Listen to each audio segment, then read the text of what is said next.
इस वीडियो में हम पढ़ेंगे Dalton's law of partial pressure और Graham's law of diffusion effusion. हमने पहले 5 लॉ कंप्लीट कर लिए हैं। आपने अगर वो नहीं देखे तो देख लीजिए। अब हम करते हैं Dalton's law of partial pressure. इस लॉ के अकॉर्डिंग अगर टेम्परेचर कांस्टेंट है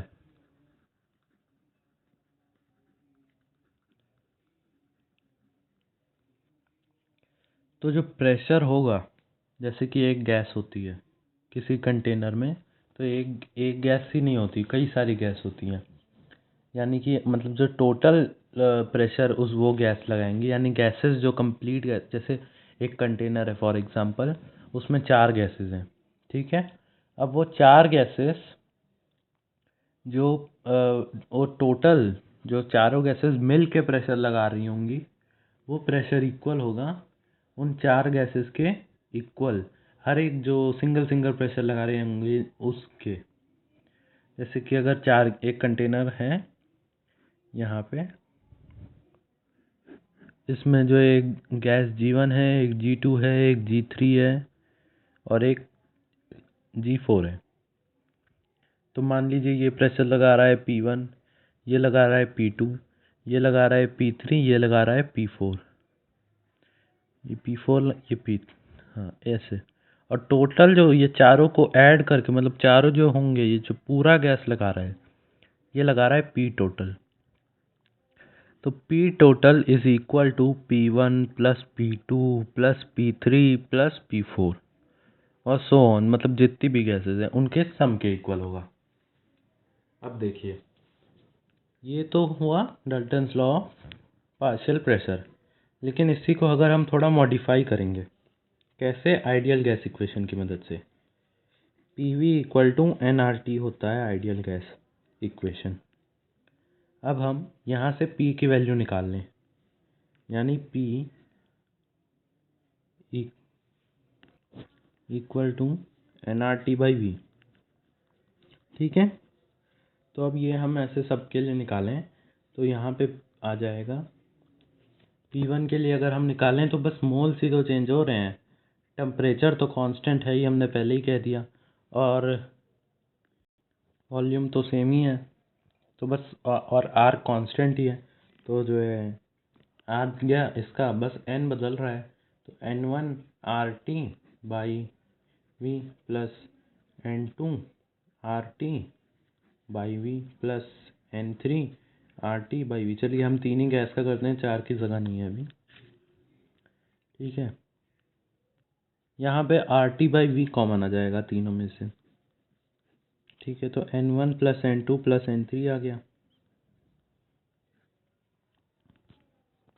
क्या है ये देखिए, ये हमने इसको P टोटल है, ये हमने यहाँ से ही निकाला है, इसी को फर्दर किया है, ठीक है। तो ये P टोटल है, ठीक है।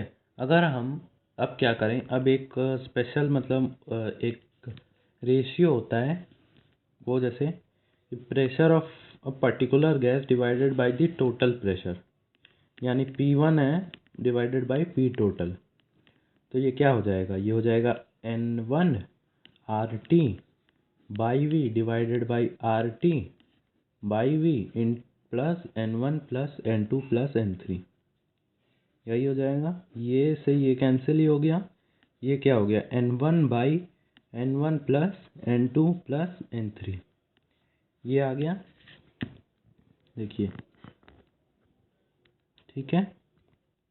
अब इसी को हम जो है एक स्पेशल सिंबल से रिप्रेजेंट करते हैं, उसको बोलते हैं काई।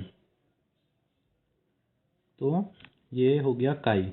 इसी तरह अगर जैसे कि हम P2 से डिवाइड कर, मतलब P2 divided by P total करें यहाँ पे, तो ये यहाँ पे हो जाएगा N2 by N1 plus N2 plus N3, यानी कि ये जैसे ये काई 1 है, इसको CHAI बोलते हैं, काई। और ऐसा X जैसा दिखता है थोड़ा थोड़ा, इसको ऐसे लिखते हैं, ऐसे सबसे पहले देखिए, ऐसे बनाए, ऐसे ऐसे ऐसे कुछ बनाते हैं, ठीक है। तो अब जो है हम इसकी मदद से हम जो है ये इसको निकाल सकते हैं। आप एक बार इसको देखिए, एक बार इसको देखिए। तो P1/P total is equal to काई आई। अब ये P total को इधर ले जाएंगे तो P1 equal to P total into chi one, है ना। तो हम इसी को लिख सकते हैं एक जनरलाइज्ड वे में, यानी Pi, यानी P1 की जगह आई है। आई यानी मतलब कोई भी हो सकता है, P2 हो सकता है, P3 हो सकता है, कोई भी हो सकता है। तो Pi इक्वल टू काई आई इंटू P total, यानी प्रेशर निकालने का फॉर्मूला है किसी पर्टिकुलर गैस का कि उसका काई का रेशियो हमें पता हो। यानी अगर एक मोल उस, और काई को निकालते कैसे हैं, उस गैस का मोल्स को डिवाइड कर दीजिए टोटल गैसेस के मोल्स के सम से, तो काई निकल जाएगा। पी टोटल आपको दिया रहेगा क्वेश्चन में, इन दोनों को मल्टीप्लाई करेंगे तो प्रेशर ऑफ पर्टिकुलर गैस भी आ जाएगा। तो ये फॉर्मूला आपको याद रखना है। इसी तरह आप जो है मतलब आप इसको फर्दर ऐसे करके एंड कर सकते हैं। कई सारे अच्छे अच्छे न्यूमेरिकल्स होते हैं, हम वो करेंगे एक बार। नेक्स्ट लॉ है Graham's law of effusion diffusion. इस लॉ को पढ़ने से पहले आपको ये समझना होगा कि इफ्यूजन और डिफ्यूजन होते क्या हैं। तो डिफ्यूजन तो आपको पता होगा कि जब कोई दो गैसेस होती हैं या दो कोई सब्सटेंस होते हैं तो उनकी मिक्सिंग को कहा जाता है। यानी वो जब मिक्स होते हैं उनकी इंटर मिक्सिंग, और वो इंटर मिक्सिंग स्पॉन्टी हो, यानी स्पॉन्टेनियस हो, मतलब अपने आप हो रहे हो, तो ये मिक्सिंग को डिफ्यूजन कहते हैं। और इफ्यूजन मतलब कि जैसे कोई गैस है, वो गैस अगर किसी स्मॉल होल से या कोई ओपनिंग से बाहर अगर आ रही हो, मतलब उसकी जो मूवमेंट होती है बाहर आने की थ्रू अ स्मॉल होल और opening is known as effusion. ठीक है। तो इस लॉ के अकॉर्डिंग अगर जैसे कि टेम्परेचर और प्रेशर कांस्टेंट है तो जो रेट ऑफ डिफ्यूजन या फिर इफ्यूजन होते हैं, यानी कि अगर आप सिंपल भाषा में समझिए कि जो डिफ्यूजन या इफ्यूजन जिस स्पीड से हो रहा है उनका अगर हम रेशियो लें, अगर कोई स्पीड से हो रहा है 5 और कोई स्पीड से हो रहा है 15, तो अगर हम इनको डिवाइड करें तो ये रेशियो 1/3 आ रहा है ना। तो ये रेशियो इक्वल होगा, वो जो गैस है, जैसे ये 5 वाली गैस मान लीजिए हाइड्रोजन है, तो इसके डेंसिटी से डेंसिटी ऑफ हाइड्रोजन, और मान लीजिए ये नाइट्रोजन है तो डेंसिटी ऑफ नाइट्रोजन। ठीक है। तो ये इसके इक्वल होगा, स्क्वायर रूट, इसका स्क्वायर रूट के इक्वल होगा इसका रेशियो। यानी हम क्या कहेंगे कि R1/R2 equal to under root of D1/D2।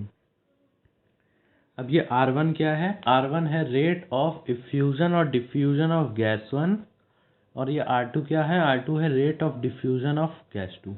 और इफ्यूजन मतलब कि इफ्यूजन और डिफ्यूजन दोनों के ही रेट हो सकते हैं, किसी का भी रेट हो सकता है। अब जो है डेंसिटी D1/D2। अब जैसे टेम्परेचर और प्रेशर सेम है तो वॉल्यूम भी एक तरह से इक्वल ही होगा, आप कह सकते हैं। तो अगर मैं इसको D1 को आप लिख सकते हैं M1/V1, क्योंकि मास बाय वॉल्यूम होता है, डिवाइडेड बाई M2/V2। और ये V2 और V1 एक तरह से इक्वल ही होगा, तो ये कैंसिल हो जाएगा और इसका स्क्वायर रूट, तो ये कैंसिल हो गया तो ये हो जाएगा अंडर रूट M1/M2। और ये M1 M2 है क्या, ये है मॉलिक्यूलर मास ऑफ गैस, क्योंकि गैस का मास मॉलिक्यूलर मास से ही रिप्रेजेंट हम करते हैं। तो एक तो आप इसको ध्यान रखिए, नहीं तो R1/R2 equal to under root of M1/M2। और M1 M2 क्या है, मॉलिक्यूलर मास है, ये क्या है, रेट ऑफ डिफ्यूजन और इफ्यूजन। ठीक है। अगर हम भाषा में लिखना चाहें तो रेट ऑफ डिफ्यूजन इफ्यूजन को अगर हम डिफाइन करें तो रेट ऑफ डिफ्यूजन और effusion is defined as the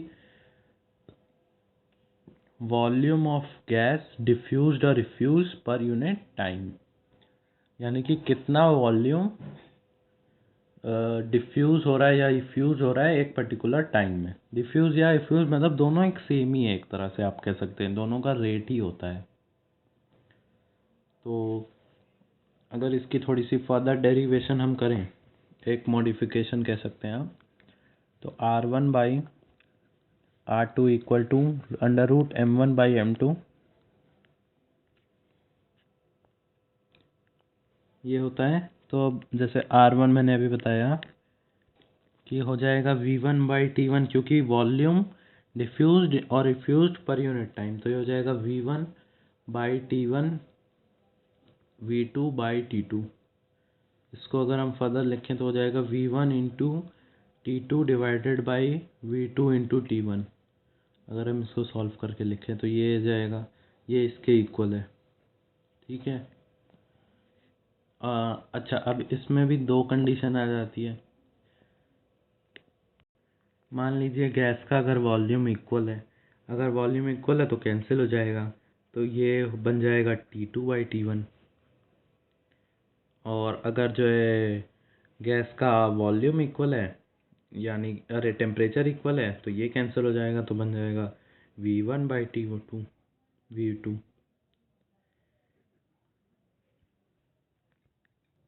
अच्छा, ये तो तब था जब प्रेशर कांस्टेंट था, ये वाला फार्मूला तब भी एप्लीकेबल है जब प्रेशर कांस्टेंट है। अगर प्रेशर कांस्टेंट नहीं होता है तो एक दूसरा फार्मूला होता है, सेम ही है, ज़्यादा फ़र्क नहीं है, बस उसमें प्रेशर को भी इंक्लूड किया जाता है, P1 by P2 divided by M1 by M2, sorry M2 by M1। ये डिफरेंस आ जाता है।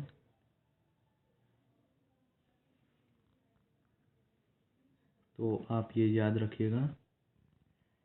यहाँ पे मैंने सारे फार्मूले लिख लिए हैं।